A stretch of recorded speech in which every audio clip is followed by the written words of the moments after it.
तो hello my dear students, आज हम unit dimensions and measurement chapter से जेईई मेन 2026 में पूछे गए सारे क्वेश्चंस करने वाले हैं। बहुत ही बेसिक चैप्टर होता है, स्कोरिंग होता है, थोड़ा सा पढ़ करके एक दो क्वेश्चन आते हैं, हम उसको आसानी से कर पाते हैं। और इस चैप्टर के क्वेश्चंस को करने के लिए एक बात हमको पता होना चाहिए कि हमें पूरे सिलेबस के फॉर्मूलों का आइडिया होना चाहिए। अगर हमें फुल सिलेबस के फॉर्मूलों का आइडिया है तब तो हम लोग बड़ी आसानी से इसके सारे चैप्टर्स, इसके सारे क्वेश्चंस को कर पाते हैं, और अगर नहीं है तो फिर थोड़ी मुश्किल होगी। तो चलिए देखते हैं इस बार क्या क्या क्वेश्चन पूछा गया। तो पहला क्वेश्चन इसके अंदर है कि in an experiment the values of two spring constants were measured as K1 and K2। If these springs are connected in parallel then percentage error in equivalent spring constant. दो springs हैं और उनको क्या किया गया है, पैरेलल में connect किया गया है। एक स्प्रिंग ये है, मान लीजिए एक स्प्रिंग ये है, और इनको पैरेलल में कनेक्ट किया गया। इसका स्प्रिंग कांस्टेंट K1, इसका स्प्रिंग कांस्टेंट K2। तो आपको पता है कि अगर हम स्प्रिंग्स को पैरेलल में कनेक्ट करते हैं तो इक्विवेलेंट जो स्प्रिंग आएगा उसका स्प्रिंग कांस्टेंट क्या होता है, ये इसका फॉर्मूला आपको पता है, पैरेलल में होता है K1 प्लस K2, और अगर सीरीज में रहता है तो 1/K is equal to 1/K1 plus 1/K2। तो यहाँ पर पैरेलल में पूछा है। अब यहाँ पर K1 और K2 के वैल्यूज इस तरह से दिए हुए हैं, इसमें ये ट्रू वैल्यू है, ये एब्सोल्यूट एरर है, ट्रू वैल्यू है, एब्सोल्यूट एरर है।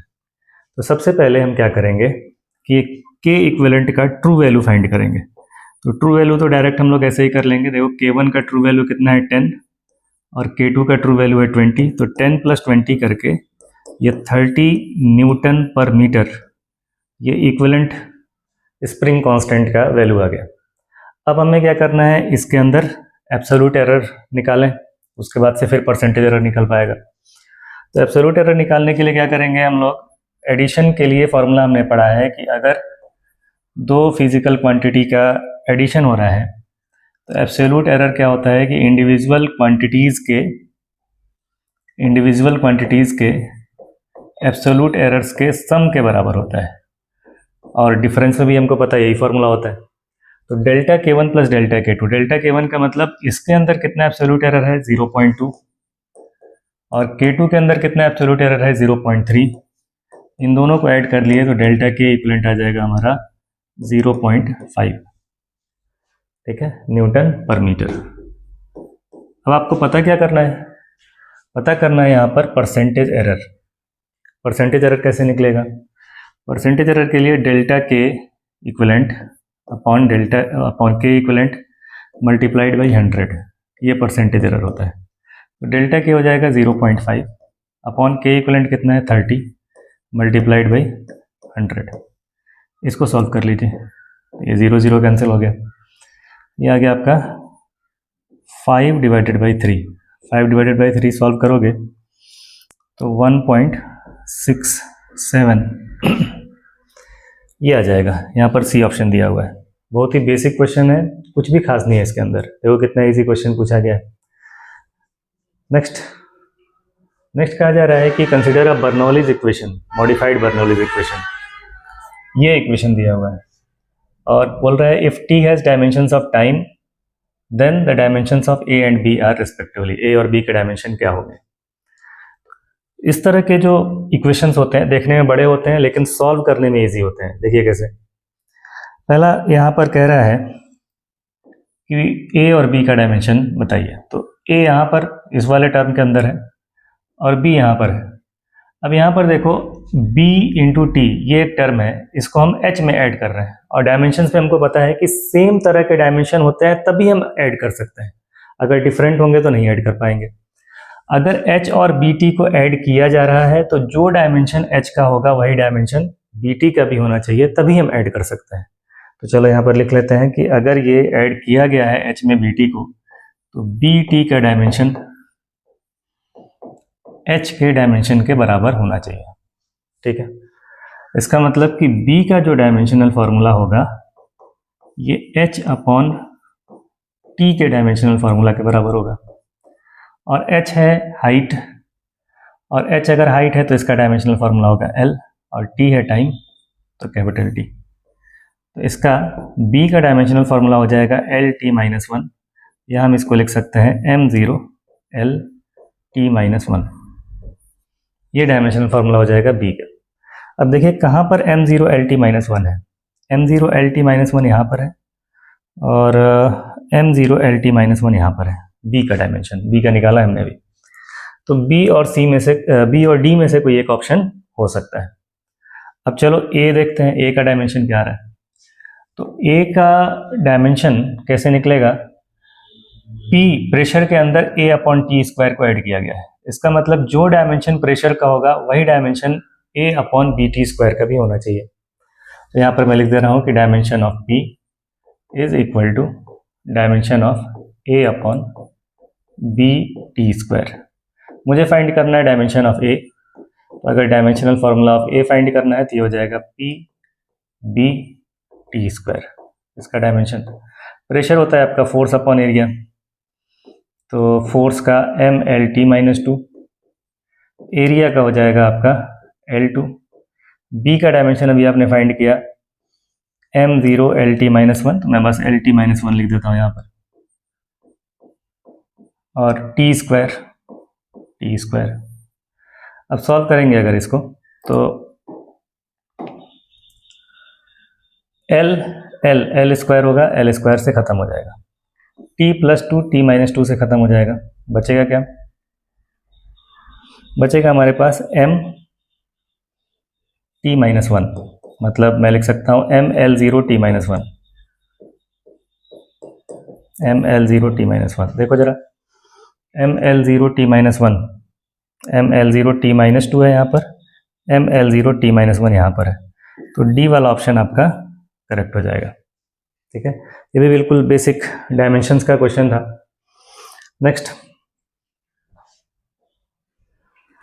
ये क्वेश्चन पूछा जा रहा है, keeping significant figures in view the sum of physical quantities 52.01 metre, 153.2 metre and 0.123 metre is.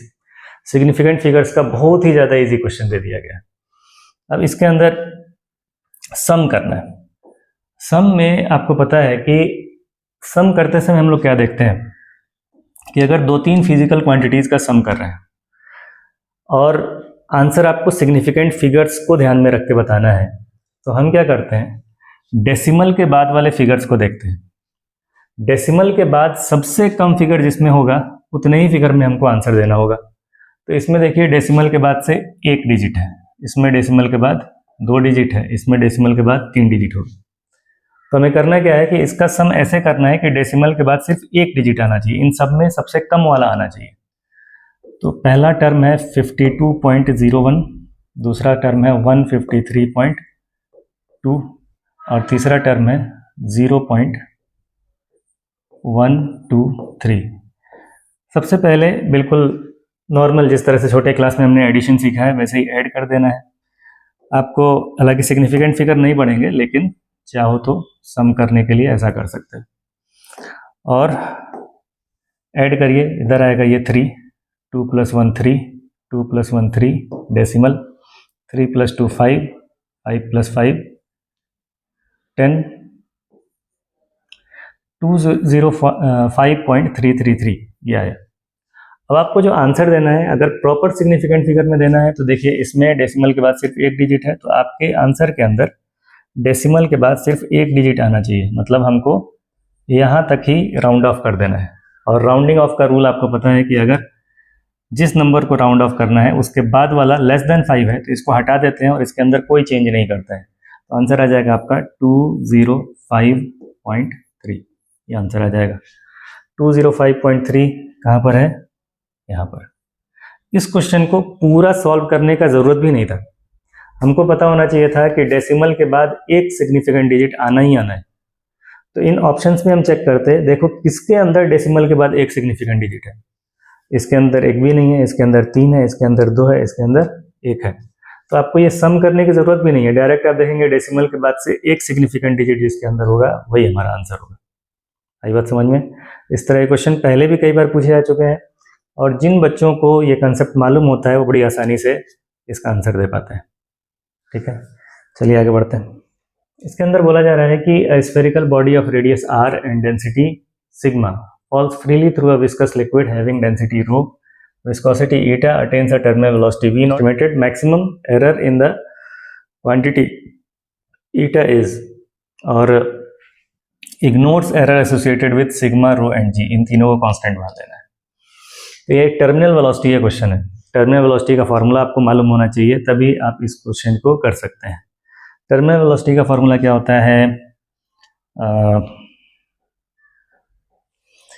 We T, यहाँ पर वी नॉट लिखा हुआ है, इज इक्वल टू 2/9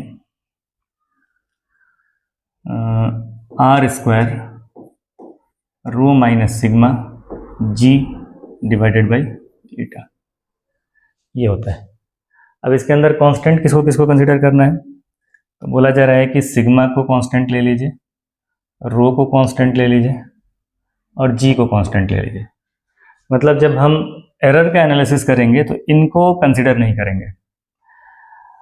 अगर थोड़ा सा सॉल्व किया जाए, 2/9 तो कांस्टेंट ही है, थोड़ा सा सॉल्व किया जाए इसको तो आएगा हमारे पास ईटा प्रोपोर्शनल, इधर बचा आर स्क्वायर और ये वी नॉट है, इसको डिवाइड में लेकर के आइए, divided by V not.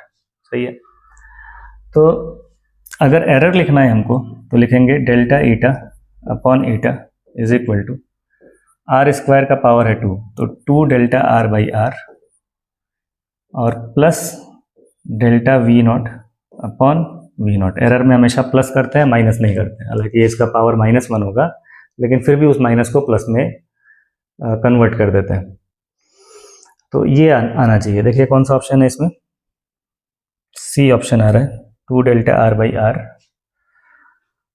Plus delta V naught by V naught. ये इसका आंसर हो गया, सी ऑप्शन। नेक्स्ट,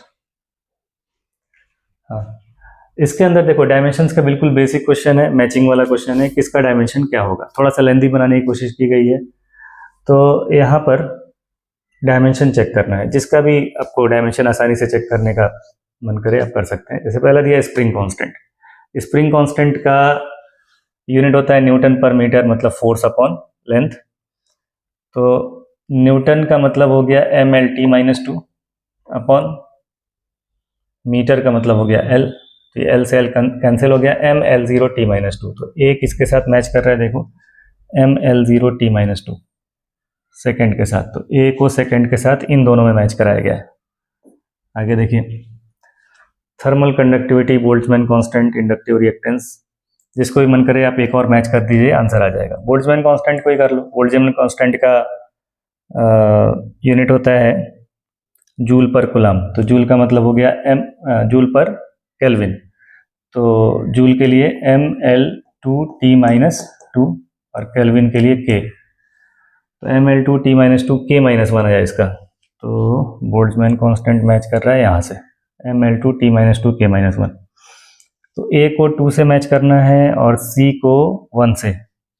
C को इसमें 4 से किया, इसमें 1 से किया है, तो D ऑप्शन यहाँ पर करेक्ट हो जा रहा है। सही है। चलो नेक्स्ट देखते हैं।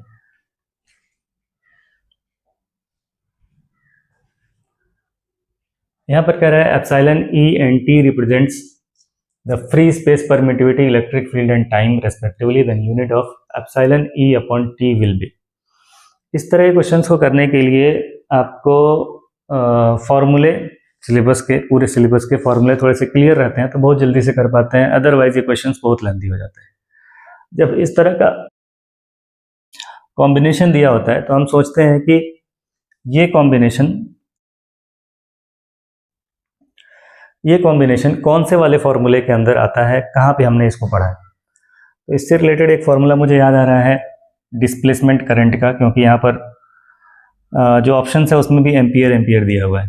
तो डिस्प्लेसमेंट करंट का एक फॉर्मूला होता है ID is equal to epsilon naught d phi e upon dt, और phi e होता है हमारा E इंटू A के बराबर।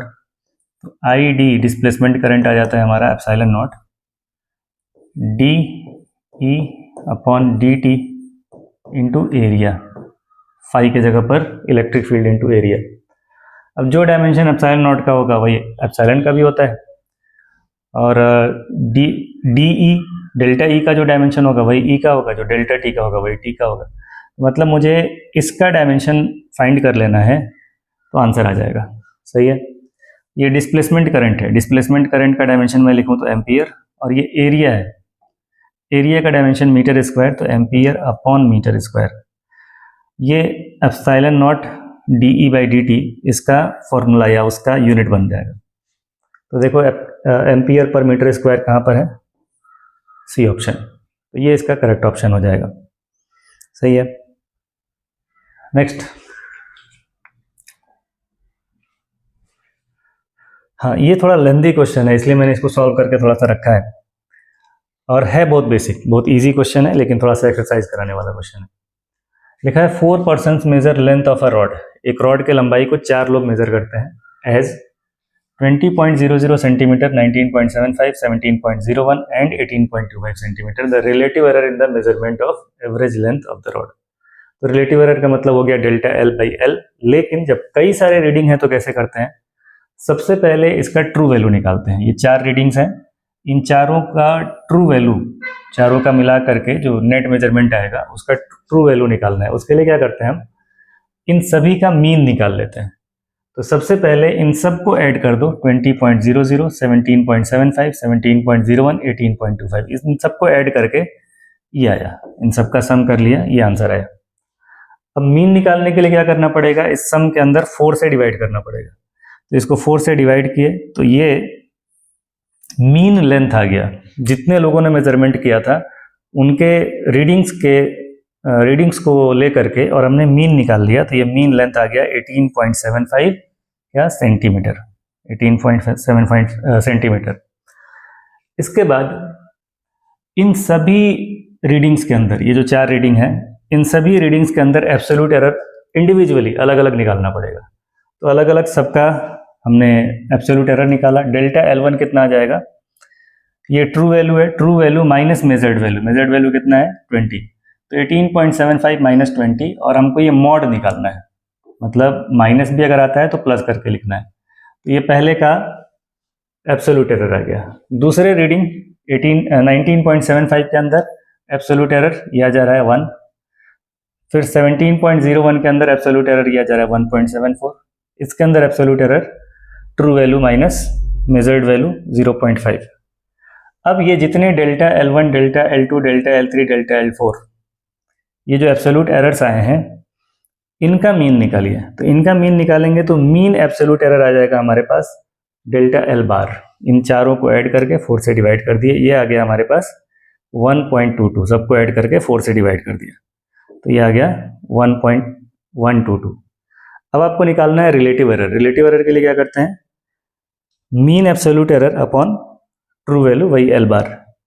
तो मीन एब्सोल्यूट एरर है 1.122 डिवाइड बाई ये, डिवाइड करने से 0.0598 आ जा रहा है। इससे जो क्लोज आंसर है ये 0.06 है।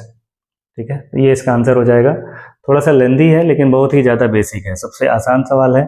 कोई भी बच्चा जो NCERT भी पढ़ा हो वो भी इस क्वेश्चन को कर सकता है। नेक्स्ट, अगला सवाल देखो, ये मेजरमेंट से है, स्क्रू गॉज का क्वेश्चन है। इसके अंदर बोला जा रहा है in a screw gauge the zero of circular scale lies 3 division above horizontal pitch line when there metallic studs are brought in contact. तो यहाँ पर मैंने फिगर लिया है सिर्फ ये दिखाने के लिए, जब हम लोग अगर इसको स्क्रू गॉज को यूज़ करते हैं तो हम इसको ऐसे रोटेशन देते हैं, और जब रोटेशन देते हैं तो जो नंबर्स होते हैं वो नीचे से ऊपर की तरफ जाते हैं, और नीचे से ऊपर जाते हुए अगर सर्कुलर का जीरो इस हॉरिजॉन्टल लाइन से, हॉरिजॉन्टल पिच लाइन से जाकर के मैच कर जाता है तब कोई जीरो एरर नहीं होता है। अगर हॉरिजॉन्टल पिच लाइन से हमारे सर्कुलर स्केल का जीरो नीचे ही रह गया तो पॉजिटिव जीरो एरर होता है, और अगर हमारे ये सर्कुलर स्केल का जीरो इस हॉरिजॉन्टल पिच लाइन को पार कर जाता है तो नेगेटिव जीरो एरर हो जाता है। तो यहाँ पर क्या बोला है कि horizontal lies 3 division above the horizontal pitch line, जो इसका जीरो है ये हॉरिजॉन्टल पिच लाइन से 3 डिवीजन ऊपर है, यहाँ पर जीरो है इसका, और अगर 3 डिवीजन ऊपर है तो नेगेटिव जीरो एरर होगा 3 डिवीजन का। तो सबसे पहले हमको जीरो एरर का नेचर पता होना चाहिए कि किस नेचर का है, पॉजिटिव जीरो एरर है या नेगेटिव जीरो एरर है। तो यहाँ पर पता चल गया हमको कि नेगेटिव जीरो एरर है, नेगेटिव जीरो एरर है कितना, 3 डिवीजन का नेगेटिव 0 एरर है, ये पता चल गया। अब कहा जा रहा है कि जब हम मेजरमेंट करते हैं किसी चीज़ का, thickness of a sheet measure किया जाता है, if pitch scale reading is 1 mm, pitch scale reading मतलब main scale reading, and circular scale reading is 51, then correct thickness of the sheet. तो इसका जो रीडिंग हम लिखेंगे, रीडिंग कैसे लिखा जाएगा, 1 mm तो मेन स्केल का रीडिंग है, ये तो होगा ही होगा, प्लस सर्कुलर स्केल कितना नापता है, 51 division, 51 multiplied by least count करना पड़ेगा, लीस्ट काउंट गिवन है, तो 51 इंटू 0.01। अब नेगेटिव 0 एरर है, नेगेटिव 0 एरर क्या करते हैं, अपने मेजर्ड वैल्यू के अंदर ऐड करते हैं। पॉजिटिव एरर रहेगा मतलब हमने एक्स्ट्रा मेजर कर लिया है, सब्ट्रैक्ट करना पड़ता है। नेगेटिव 0 एरर है मतलब हमने कम मेजर किया है, तो इस 0 एरर को ऐड करना पड़ेगा। तो ऐड करेंगे हम लोग कितना, 3 डिवीजन का 0 एरर मतलब 3 इंटू 0.01। अब इसको सॉल्व करिए, कितना हो जाएगा ये 0.51 और 0.3, 1.54 mm ये हो जाएगा, 1.54 mm कौन सा है, ए ऑप्शन, 1.54 mm ये हमारा आंसर हो जाएगा क्वेश्चन नंबर 8 का ए। ठीक, नेक्स्ट इसमें कह रहा है in a vernier caliper 50 vernier scale divisions are equal to 48 main scale division. 50 VSD vernier scale division is equal to 48 main scale division, ये गिवन है। If one main scale division is 0.05, one main scale division 0.05 mm ये given है, then least count of the vernier calipers is, least count इसका बताना है। तो least count क्या होता है, लीस्ट काउंट होता है 1 MSD माइनस 1 VSD। तो सबसे पहले VSD देखो कितने MSD के बराबर है, 1 VSD। 1 VSD यहाँ से आ जाएगा, 1 vernier scale division 48/50 main scale division के बराबर, ठीक है, 48/50 मेन स्केल डिवीजन। अब आपको लीस्ट काउंट निकालना है, लीस्ट काउंट होता है 1 MSD minus 1 VSD, 1 MSD minus 1 VSD। Solve करिए, तो 1 MSD है 0.05 माइनस 1 VSD है 48/50 MSD, मतलब 48/50 इंटू 1 MSD। 1 MSD कितना है, 0.05। इसको सॉल्व करना पड़ेगा, तो ये आ जाएगा 0.05 माइनस, इसको डिवाइड करोगे तो ये मेरे ख्याल से आएगा 0.96 इंटू 0.05, और इसको अगर सॉल्व किया जाए तो ये आएगा 0.002 के बराबर। तो ए ऑप्शन इसका करेक्ट हो जाएगा। नेक्स्ट इसमें कह रहा है when both jaws of vernier calliper touch each other, 0 mark of the vernier scale is right to 0 mark of main scale. यहाँ पर भी 0 एरर का थोड़ा सा आइडिया होना चाहिए कि कौन सा 0 एरर है, पॉजिटिव 0 एरर है या नेगेटिव 0 एरर है। तो यहाँ पर क्या बोल रहा है कि 0 mark of vernier scale is right to 0 mark of main scale.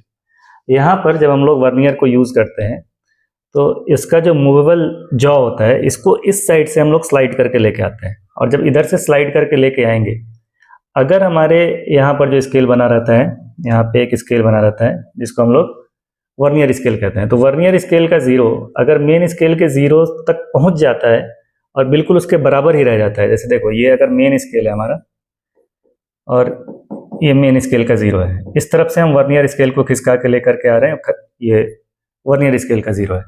तो अगर ऐसा हो जाए कि इसको हम जब इधर से स्लाइड करके लेकर के आए और इसका 0 बिल्कुल इसके 0 के पास, मतलब वर्नियर का 0 बिल्कुल मेन के 0 के सामने आ जाता है, तो कोई 0 एरर नहीं है। अगर ये इधर ही रह जाता है, इसके सामने नहीं आ पाता है, तो पॉजिटिव 0 एरर, और अगर इसको क्रॉस कर जाता है तब नेगेटिव 0 एरर। तो यहाँ पर क्या है हमारा, ये राइट साइड में बोल रहा है, राइट साइड मतलब कि हमारे वर्नियर का ये जो ज़ीरो है ये यहाँ तक पहुँचा ही नहीं, मतलब पॉजिटिव ज़ीरो एरर है। तो सबसे पहले आपको रिकग्नाइज करना पड़ेगा कि किस टाइप का ज़ीरो एरर है, पॉजिटिव ज़ीरो एरर है या नेगेटिव ज़ीरो एरर है। तो यहाँ पर बोला कि right to the zero mark, मतलब पॉजिटिव ज़ीरो एरर। तो पॉजिटिव ज़ीरो एरर, कितने का positive zero error, 4th mark on the vernier scale coincide with certain mark, मतलब 4 डिवीजन का है, ठीक है, 4 डिवीजन का पॉजिटिव ज़ीरो एरर है।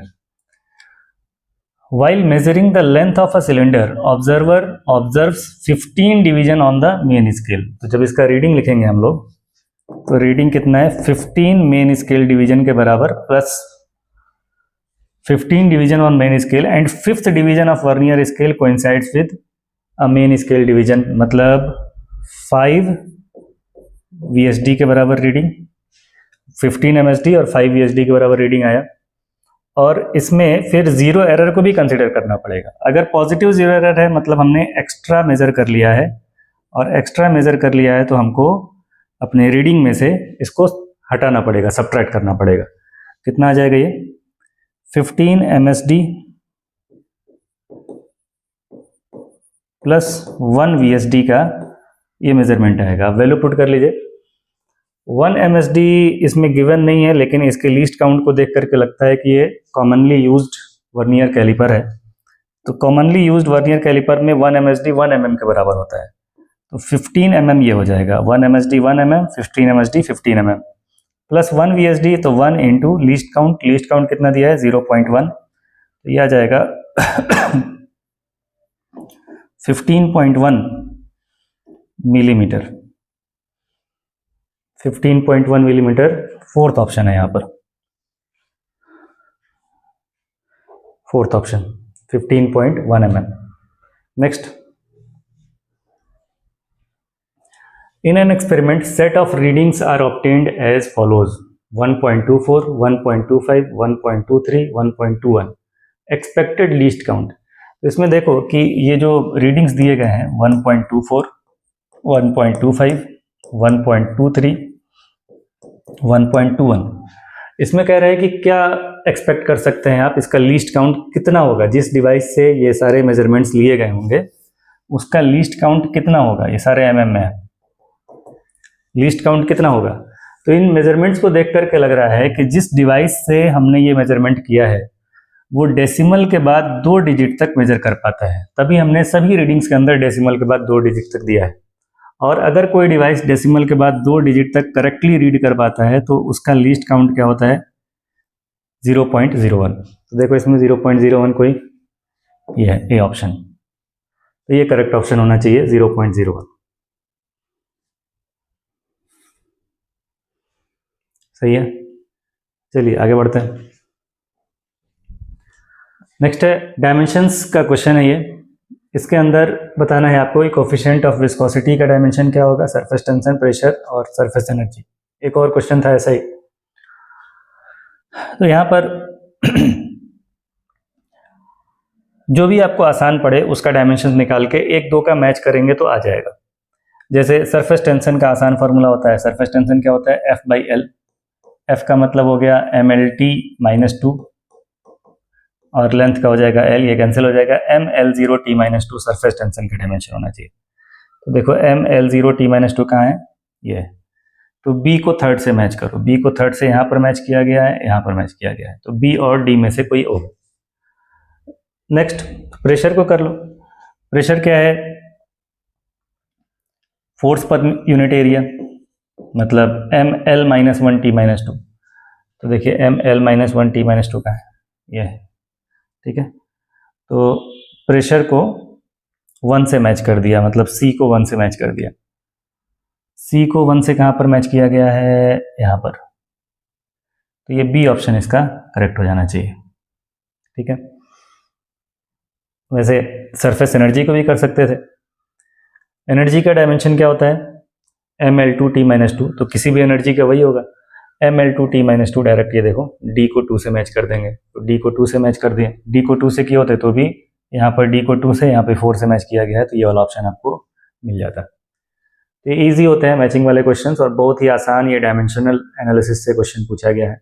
हमको लगता है कि इनसे क्या ही पूछा जाएगा, हम बड़े बड़े सवालों की तैयारी में रहते हैं, तो इनसे भी क्वेश्चंस आते हैं, बहुत ही बेसिक क्वेश्चंस भी पूछे जाते हैं। नेक्स्ट, यहाँ पर दिया है speed of longitudinal wave in metallic bar is 400 meter per second. If density and Young's modulus of the bar material are increased by 0.05% and 1% respectively, then speed of wave is changed approximately to. यहाँ पर ये error का question नहीं है, लेकिन यहाँ पर concept error का लगेगा। यहाँ पर हमें निकालना है परसेंटेज चेंज, और उसके बाद से फिर चेंज को आपका स्पीड है ना मीटर पर सेकेंड में बताना है। तो कंसेप्ट एरर का यूज हो रहा है, लेकिन ये डायरेक्ट एरर का क्वेश्चन नहीं है। एरर वाले क्वेश्चन से थोड़ा सा डिफरेंस है यहाँ पर, बताता हूँ कैसे। देखो, मेटेलिक बार के अंदर पहले तो आपको स्पीड ऑफ साउंड के बारे में मालूम होना चाहिए कि स्पीड ऑफ साउंड क्या होता है, y/ρ√। ये स्पीड ऑफ साउंड का फॉर्मूला होता है मेटल रॉड के अंदर।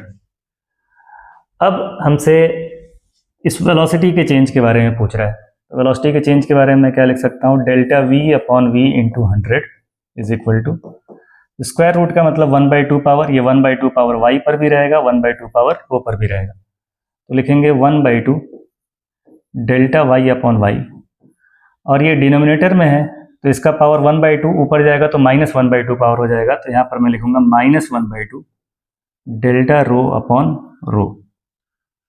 सही है। अब यहाँ पर अगर ये एरर का क्वेश्चन होता तो हम इस माइनस को प्लस से रिप्लेस कर देते हैं, क्योंकि एरर को हमेशा मैक्सिमाइज किया जाता है, मैक्सिमम पॉसिबल एरर निकाला जाता है। लेकिन ये परसेंटेज चेंज का है, इसलिए मैं इस माइनस को प्लस में नहीं कर सकता हूँ। दूसरी चीज कि यहाँ पर बोला जा रहा है कि इंक्रीज्ड बाय 0.5% एंड 1%, जो दो चीज यंग्स मॉडुलस और डेंसिटी के अंदर चेंज किया जा रहा है, दोनों के अंदर इंक्रीज किया जा रहा है। अगर इंक्रीज किया जा रहा है तो डेल्टा वाई की वैल्यू मैं पॉजिटिव रखूंगा, डेल्टा रो का वैल्यू पॉजिटिव रखूंगा। लेकिन अगर इंक्रीज नहीं किया जाता बल्कि डिक्रीज किया जाता है तो मुझे डेल्टा वाई की जगह पर नेगेटिव वैल्यू रखना पड़ता है, डेल्टा रो की जगह पर नेगेटिव वैल्यू रखना पड़ेगा। अगर हमारा आंसर पॉजिटिव आता है मतलब ये वेलोसिटी इंक्रीज हो गया, और अगर इसका फाइनल आंसर नेगेटिव आता है मतलब वेलोसिटी डिक्रीज हो गया। तो यहाँ पर एरर से थोड़ा सा चेंज है, पूरा ये कंसेप्ट एरर के अंदर ही हमने पढ़ा है, लेकिन थोड़ा सा चेंज है, हमको परसेंटेज चेंज में थोड़ा ध्यान रखना पड़ता है, इंक्रीज का, डिक्रीज का, इन सभी चीज़ों का। साथ में हम लोग माइनस को प्लस नहीं करते हैं। तो देखिए क्या आएगा यहाँ से, delta v divided by v, पहले वेलोसिटी कितना था 400 मीटर पर second, multiplied by 100 is equal to, यहाँ पर भी 100 से मल्टीप्लाई करेंगे हम लोग, half delta Y by Y into 100, मतलब half into percentage change in Young's modulus. तो यंग्स मॉडुलस पहले डेंसिटी दिया है, बाद में यंग्स मॉडुलस, तो यंग्स मॉडुलस 1% बोल रहा है, इंक्रीज किया गया,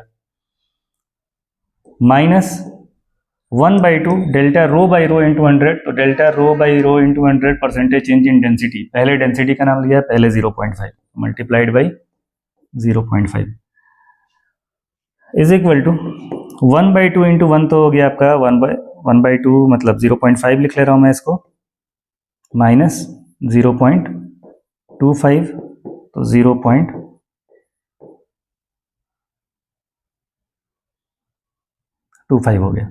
सही है। ये जीरोस कैंसिल हो जाएंगे तो यहाँ पे आया डेल्टा v/4, तो delta v is equal to आ जाएगा 4 इंटू 0.25 मतलब 1। डेल्टा v का मतलब चेंज, ये चेंज पॉजिटिव आया है, चेंज का मतलब final minus initial is equal to ये 1 आया, तो v इज इक्वल टू हो जाएगा 401 मीटर पर सेकेंड। ठीक है। यहाँ पर इस तरह के सवालों में जल्दबाजी में एक और गलती होती है, हमने यहाँ पर y लिखा हुआ है, हम एक्सपेक्ट करते हैं कि जिस सीक्वेंस में हमने लिखा है उसी सीक्वेंस में इंफॉर्मेशन गिवन होगा। यहाँ पर देखो डेंसिटी को पहले लिखा है और यंग्स मॉडुलस को बाद में लिखा है, हमने यंग्स मॉडुलस को पहले लिखा है, डेंसिटी को बाद में लिखा है। तो जल्दबाजी में हम क्या करते हैं कि ये डेल्टा y/y इंटू 100 की जगह पर 0.5 और डेल्टा रो/रो इंटू 100 की जगह पर 1 ये रख करके सॉल्व कर देते हैं, तो भी गलत आंसर आने लगता है। और एग्जाम में जो रेस लगी रहती है आपको पता है अच्छी तरह से।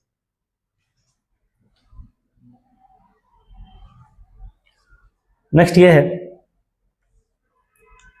The time period of simple harmonic oscillator is t is equal to 2π√k/m। Simple harmonic oscillator मतलब आप स्प्रिंग ब्लॉक सिस्टम समझ सकते हो, उसको ऑक्सीलेट करके छोड़ दिया गया। Measured value of mass of object is 10 gram with accuracy 10 milligram. Time for 50 oscillations of spring is found to be 60 second using a watch of resolution 2 second. इसके अंदर ये जो 50 ऑक्सीलेशंस 100 ऑक्सीलेशंस ये सब दिया रहता है, इसके बारे में कोई खास ध्यान देने की जरूरत नहीं पड़ती है। आपको जितने भी ऑक्सीलेशन का टोटल टाइम दिया रहेगा उसको रिजोल्यूशन के साथ लेकर के हम सॉल्व कर सकते हैं। देखो कैसे करेंगे इसको। t इज इक्वल टू है 2π√k/m, स्क्वायर कर दिए दोनों तरफ, तो t square is equal to 4π² k/m। यहाँ से हम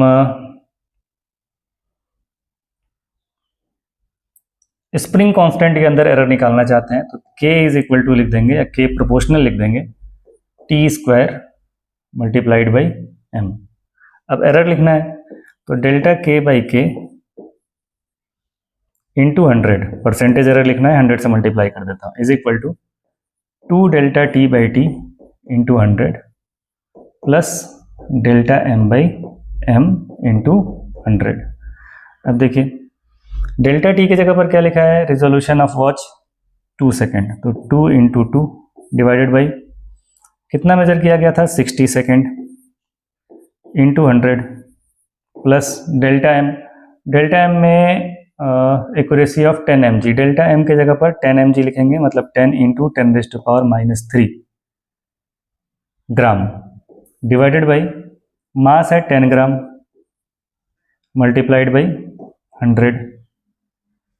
ठीक है, तो सॉल्व करेंगे तो क्या आ जाएगा, देखो ये 0 0 कैंसिल हो गया, ये 2 से 6 कैंसिल हो जाएगा 3 टाइम्स में, तो इधर आ जाएगा हमारा 20/3 प्लस ये 10⁻1 और 2 3, ये सारे कैंसिल हो जाएंगे, तो प्लस 1/10।